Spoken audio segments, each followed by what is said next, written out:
வணக்கம். ஸ்ரீ கல்கி ஜோதிடம். 2025 மார்ச் மாதம் சனிப்பெயர்ச்சி நடைபெறுகிறது. இந்த சனிப்பெயர்ச்சி மேச ராசிக்கு எப்படி இருக்கும் அப்படிங்கிறத பார்க்கலாம்.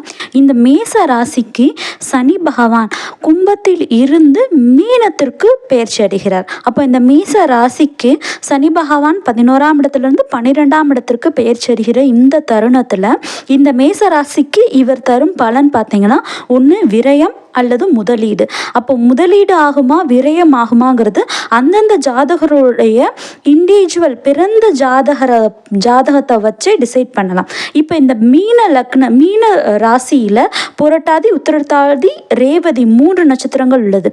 இதில் சனி பகவான் பூரட்டாதி 4ஆம் பாதத்தில் நுழையிற தருணத்தில் இந்த மேச ராசிக்கு பார்த்தீங்க அப்படின்னா, அவர்கள் இடம் சார்ந்த அல்லது அடுத்த முன்னேற்றம் சார்ந்த ஏதாவது ஒரு முதலீடை செய்ய வைப்பாரு.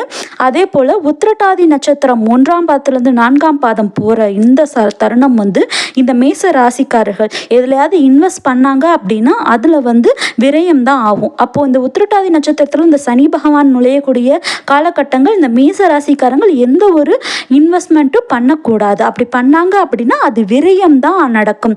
அதே போல ரேவதி நட்சத்திரத்துல இந்த சனி பகவான் என்ட்ரி ஆகும் பொழுது மேச ராசிக்காரர்கள் எங்கேயாவது கடன் அப்படின்னு எதுவும் வாங்கிடக்கூடாது. அப்படி வாங்கினாங்க அப்படின்னா அந்த கடனில் லாக் ஆகிடுவாங்க.